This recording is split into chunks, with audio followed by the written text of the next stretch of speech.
I laughed when he found out the baby wasn't his, and now I'm alone raising a child while he moved on. Yeah, that's where the story ends up. But let me tell you how I got here. Because honestly, life has a way of getting messy when you're trying to keep too many secrets. I'm Kyra, and I was 24 when everything fell apart. Let me start by saying Michael was literally perfect on paper. We met at this tech startup where I was doing social media management, and he was a software developer, the kind of guy my mom would love. Stable job, own apartment, actually had his life together, not like the other guys I was used to. He was almost too good to be true. You know, like he'd bring me coffee every morning without me asking, remember random things I mentioned weeks ago, and actually plan dates instead of just Netflix and chill. We moved fast, like really fast. 6 months of dating, and suddenly we're planning a wedding. The wedding was everything I'd pinned on Pinterest. And for a while, life was exactly what I thought I wanted. Michael got a promotion, we moved into this cute starter home, and everything seemed perfect. Then Jake came back into the picture. Jake was complicated.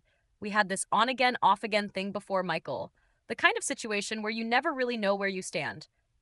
He'd ghost for months, then show up with some sob story, and stupid me would always let him back in. When he reached out again, Michael and I were going through this weird phase after the honeymoon period. Michael was working late a lot, and I was feeling kind of neglected. I told myself I was just going to meet Jake for coffee, get closure or whatever, but one coffee turned into drinks, drinks turned into his apartment, and well, you can figure out the rest. I didn't mean for it to become a thing, but suddenly I was juggling both of them.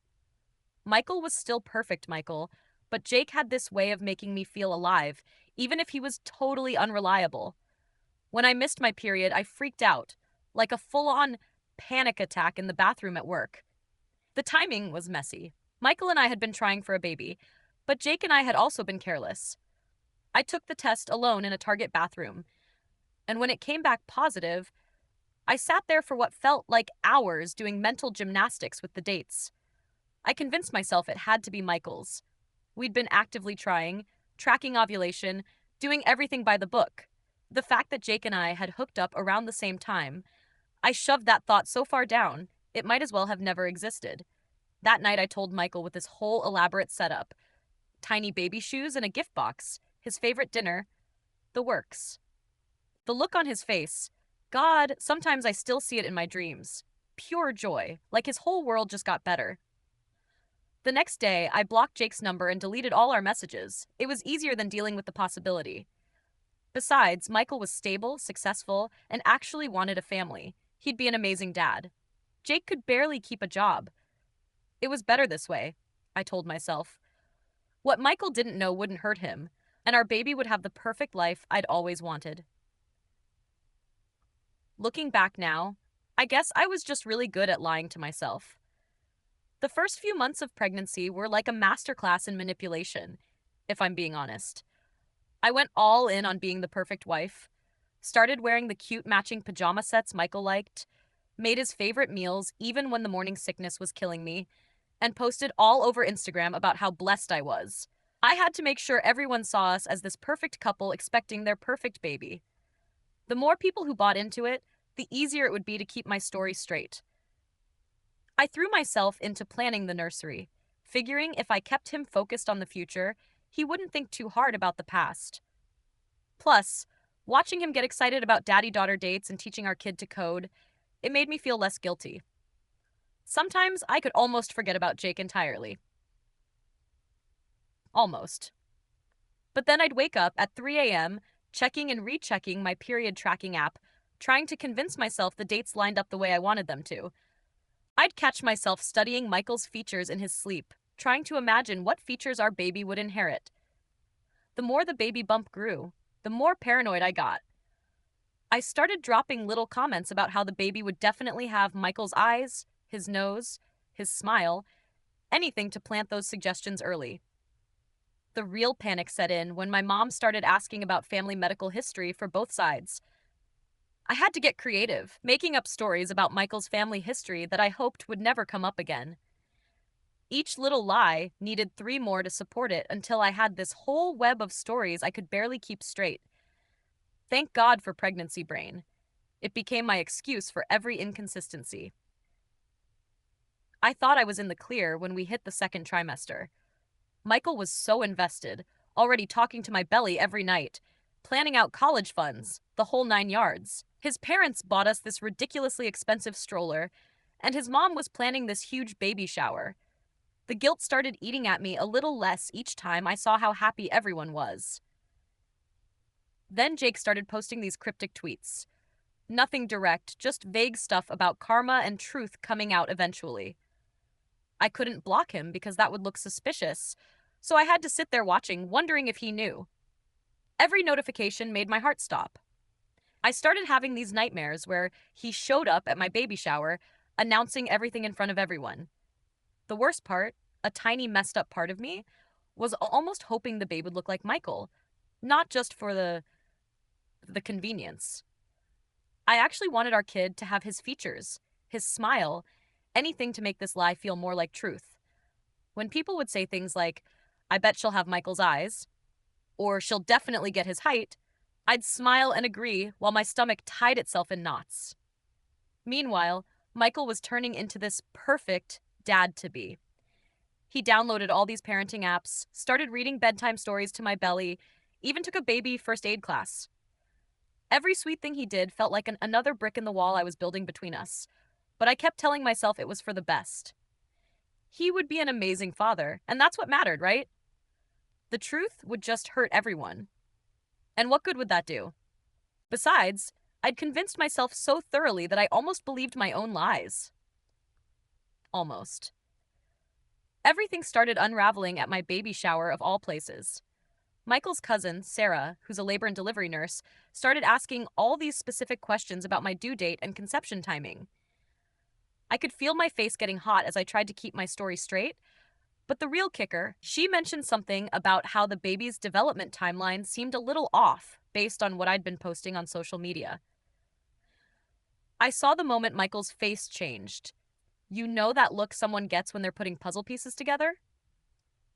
Yeah, that one. He didn't say anything at the party, but that night, he started going through our old text messages and calendar. I walked in on him comparing dates, and my heart nearly stopped. I went into full panic mode, pulling out every trick I had. Babe, why are you acting so paranoid? Don't you trust me? I made my voice crack just enough to sound hurt. When that didn't work, I switched to anger. I can't believe you're doing this while I'm carrying your child. The stress isn't good for the baby. I even threw in some tears for good measure. Usually, that would be enough to make him feel guilty and back off, but this time was different. He just sat there, eerily calm, showing me screenshots he'd saved of my old social media posts. Posts I thought I'd deleted. Turns out he'd been quietly documenting things for weeks. Every time my story about the conception date changed slightly, every inconsistency in my timeline, even some old photos that hadn't been completely scrubbed of Jake. I tried everything. Blamed pregnancy hormones for my confused dates, claimed his cousin was just trying to cause drama because she was jealous of our perfect life.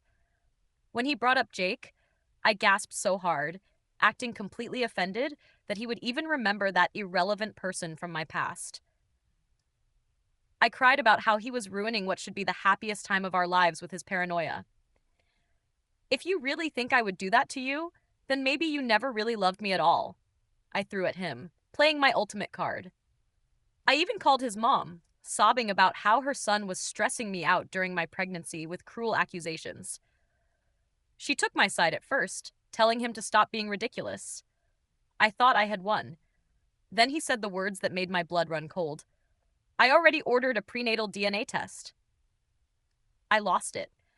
I started screaming about how he was trying to kill our baby with unnecessary medical procedures, threatened to leave him if he didn't trust me enough to drop it, swore up and down that I would never forgive him for this betrayal.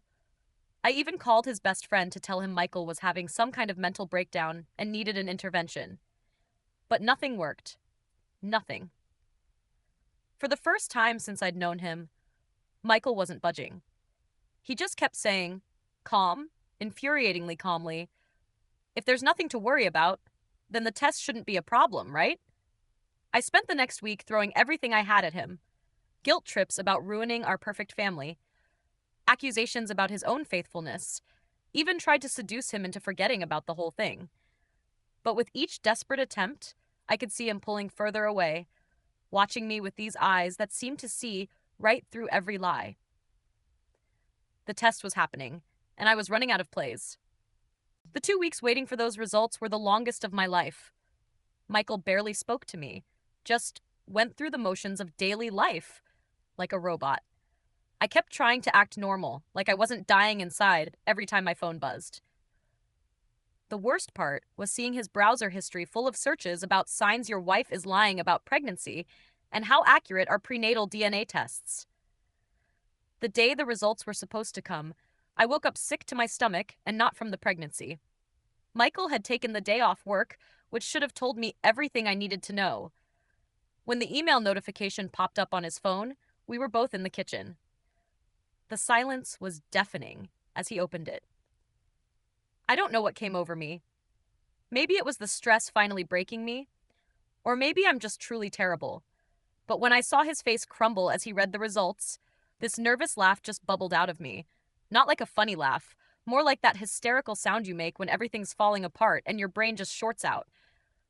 That laugh changed everything. If there was any chance of salvaging anything, that stupid, involuntary reaction killed it. Michael looked at me like he didn't even know who I was. "You're laughing?" His voice was so quiet, but it felt like he was screaming. "Our marriage is a lie and you're laughing?" I tried to backtrack, suddenly desperate to explain. The words just started pouring out about Jake, about the timing, about how I'd convinced myself it could be Michael's, but each explanation just made everything worse. Every justification sounded more pathetic out loud than it had in my head. "I chose you," I said, like that would make it better. "I wanted you to be the father." "You chose for me." The way he said it made me flinch. "You chose to lie to me every day for months. You chose to let me plan a future with a child that isn't mine. You chose to make me look like an idiot in front of everyone we know." I started crying then. Real tears this time. Not the manipulative ones I'd been using for months. I tried to grab his arm, tell him how sorry I was, how we could work through this. He just moved away from me like my touch burned him. The next hour was a blur. Michael methodically packing a bag while I followed him around the house, alternating between begging and getting angry. I tried every angle: how he'd already bonded with the baby, how we could be a family, how Jake wasn't in the picture anyway. When none of that worked, I switched to threats, said I'd tell everyone he abandoned his pregnant wife, that I'd make his life hell. He just looked at me with this empty expression and said, "You already have." The last thing he did before walking out was take down our wedding photo from the wall. Just unhooked it, placed it face down on the table, and walked out without looking back. I stood there in our perfect little house, surrounded by all the baby stuff he'd helped pick out, and realized I'd orchestrated my own worst nightmare. That night, in a moment of complete desperation, I even tried texting Jake, told him about the baby, thinking maybe he'd step up. His response? "New phone, who's this?" Followed by immediately blocking me. Classic Jake. I'd thrown away a good man for someone who couldn't even be bothered to acknowledge his own child. The divorce papers came faster than I expected. Michael must have had them ready, just waiting for those test results. His lawyer was brutal, had documentation of everything. Every changed date, every deleted post, every inconsistent story I'd told, all laid out in black and white, making me look exactly as calculating as I guess I was. I tried playing the victim card one last time, posted this long, vague Facebook status about struggling through unexpected life changes and staying strong for my little one. You know, the kind of post that's supposed to make everyone ask what's wrong and take your side. But Michael had beaten me to it. He'd already told his family and our closest friends everything, with proof. The responses to my post were not what I wanted. People I thought were my friends started unfollowing me. The same ones who'd been gushing about my pregnancy updates and liking every baby bump photo suddenly couldn't distance themselves fast enough. My own sister told me she needed space to process. Even my mom, who usually takes my side no matter what, just sighed and said she'd raised me better than this. Meanwhile, Michael's life seemed to be going just fine without me. Mutual friends told me he'd moved in with his brother, gotten a therapist, even joined some gym. His sister posted pictures of him at some family gathering, smiling like he hadn't just had his whole life blown up. I kept checking his social media, even though each update felt like a punch to the gut. The real wake-up call came at my first solo prenatal appointment.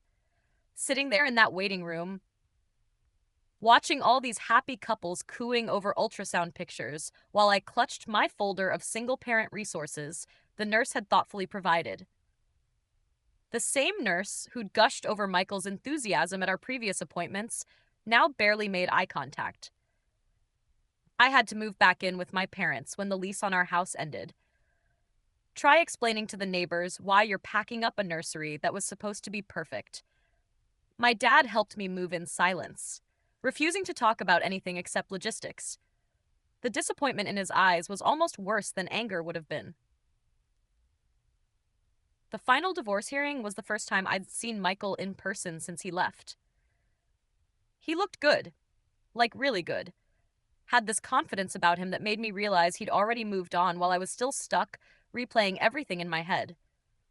He didn't look at me once during the whole thing, even when I deliberately rested my hand on my very obvious baby bump. That night, I made the mistake of looking at his Instagram. He posted this really profound caption about closing chapters and learning to trust again. The comments were full of support, people calling him strong and resilient. Meanwhile, my last post had gotten exactly 3 likes, all from spam accounts. The worst part wasn't losing Michael or the friends or even my reputation. It was realizing that I'd created this whole mess, trying to force a perfect life that was never real to begin with. I'd gotten so good at manipulating everyone else that I'd somehow managed to manipulate myself into believing my own lies. Now, I was facing the reality of being a single mom, and not even in the sympathetic "my husband left me" way. No, I was the villain in everyone's story, including my own. That was 8 months ago. My daughter, Ava, is 4 months old now, and she looks exactly like Jake, which is just the universe's way of making sure I can never forget what I did. Every time someone asks about her father, I have to decide which version of the story to tell. Usually I just say he's not in the picture, which feels like the understatement of the century. I still check Michael's social media more than I should. Last week, he posted pictures with some girl at a rooftop restaurant downtown. She's prettier than me, of course. The kind of girl who probably doesn't have any secrets. Their relationship status just went public, and the comments are full of people saying how he deserves happiness after everything he's been through. Like I'm just some cautionary tale in his story of finding true love. Sometimes I think about reaching out to him, trying to apologize again, now that I've had time to really process everything. But what would I even say? Sorry I tried to trap you into raising another man's baby and then laughed in your face when I got caught. There's no Hallmark card for that kind of apology. The thing is, I know what I did was wrong. I'm not completely delusional, but sometimes I still catch myself thinking that if he had just never asked for that DNA test, we could have been happy. We could have been that perfect family I wanted so badly. Ava would have had a dad who actually wanted her, and Michael never would have had to know. Is it messed up that part of me still thinks that would have been better? Jake still has me blocked everywhere, which is probably for the best. I heard through mutual friends that he moved to Austin for some startup job. He has no idea he has a daughter, and honestly, I prefer it that way. He wasn't father material anyway. That's why I picked Michael in the first place. I know how that sounds, but in my head, it made sense at the time. My mom keeps telling me I need to learn from this experience and grow as a person. But all I've really learned is that the truth always finds a way out, usually in the most humiliating way possible. She says I need therapy to work through my patterns of deception or whatever, but I don't see the point. No amount of therapy is going to change what happened or make people forget what I did. The really messed up part? Sometimes when I'm up at 3 a.m. feeding Ava, I find myself on Michael's profile, looking at pictures of him with his new girlfriend. And I get angry. Like, actually angry that he's happy without me. How ridiculous is that? I'm the one who ruined everything, but seeing him move on makes me feel like I got the raw end of the deal somehow. Everyone keeps saying I need to take accountability and stop playing the victim, but they don't understand what it's like to watch your whole life fall apart, even if you're the one who set it on fire. They don't know what it's like to lose everything because of one mistake. Okay, several mistakes. A whole series of calculated decisions that I somehow convinced myself were okay. So, yeah, I laughed when he found out the baby wasn't his, and now I'm alone raising a child while he moved on. I know I'm supposed to say I've learned some profound lesson about honesty or whatever, but the truth is, I mostly just learned that next time I need to be more careful about covering my tracks. Is that growth? Probably not, but at least I'm being honest about that much.